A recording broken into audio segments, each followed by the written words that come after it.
વાવ-થરાદના ભડોદરના ખેડૂતોનો ઉગ્ર વિરોધ. પાણીના નિકાલ મુદ્દે કલેક્ટરને લેખિતમાં રજૂઆત કરવામાં આવી. કેનાલ લીકેજ હોવાથી પાણી ભરાવાની સમસ્યા સર્જાય છે અને લોકો મુશ્કેલીમાં મુકાય છે. વધુ પાણી છોડાશે તો ખેતીલાયક જમીનો પાણીમાં ગરકાવ થશે. ખેતરોમાં પાણી ભરાતા ખેડૂતો પાયમાલ થશે તેવી ચિંતા વ્યક્ત કરાઈ છે. સ્થળ પર રૂબરૂ તપાસ કરી પાણીનો નિકાલ કરવામાં આવે તેવી પણ માંગ છે. વધુ પાણી જો છોડવામાં આવશે તો જમીન પાણીમાં ગરકાવ થશે, જેથી ખેડૂતોએ ઉગ્ર વિરોધ દર્શાવ્યો છે. અમારા ગામમાંથી નર્મદા મુખ્ય નહેર પસાર થાય છે અને નહેર લીકેજ થાય છે અને વત્તા ગામના તળાવો ભરાયેલા પડ્યા છે 2015ના 2017ના પૂરના કારણે. અને એનો પાણીનો નિકાલ કરવા માટેનું ગઈકાલે તજવીજ હાથ ધરવા માટે સરકારી કર્મચારીઓ અને અન્ય સૌપુરાના ગ્રામજનો અને બીજા 2-3 ભાઈઓ સર્વે કરવા માટે આવ્યા હતા. તો અહીંયા માયનોર કેનાલની અંદર પાણી નિકાલ કરવાનું નક્કી કર્યું છે. તો અમારી અને વચ્ચેનું જે અમારા ગામનો બીજો તળાવ છે એમાં પમ્પિંગ કરી અને પછી અહીંયા નિકાલ કરવાનું વિચાર્યું છે. તો અમારા ગામની એટલી જ માગણી છે કે જે તળાવમાં પાણી છે એ તળાવમાંથી સીધો પાણીનો નિકાલ થાય અને જે તળાવમાં પાણી વચ્ચે નાખવાની વાત છે એ વાતનો અમે વિરોધ કરીએ છીએ. એ તળાવમાં પાણી ન નાખી અને સીધો નિકાલ કરે તો જે તળાવમાં પાણી ન નાખે તો જે આજુબાજુમાં જે 150-200 ખેડૂતો છે એ ખેડૂતોના ખેતીને અને પશુપાલનના વ્યવસાયને નુકસાન ન થાય. અમારા ગામની અંદર પાણીની પ્રશ્ન છે. પાણીથી તળાવ ભરાઈ ગયા છે નર્મદા કેનાલ લીકેજના કારણેથી.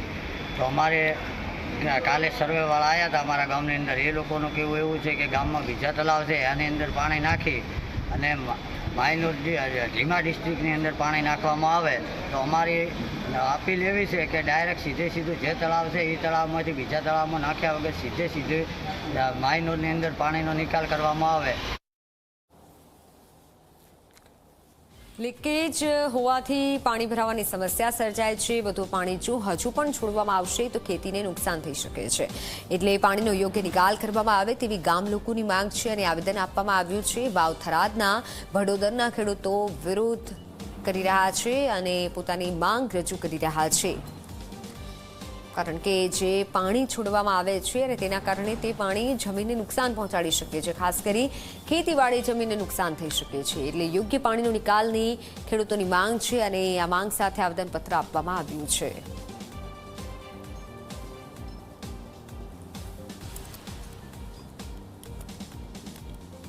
પાણીના નિકાલ મુદ્દે કલેક્ટરને લેખિત રજૂઆત ખેડૂતો દ્વારા કરવામાં આવી છે. પાણીનો યોગ્ય નિકાલ કરવામાં આવે તેવી ગામ લોકોની માંગ.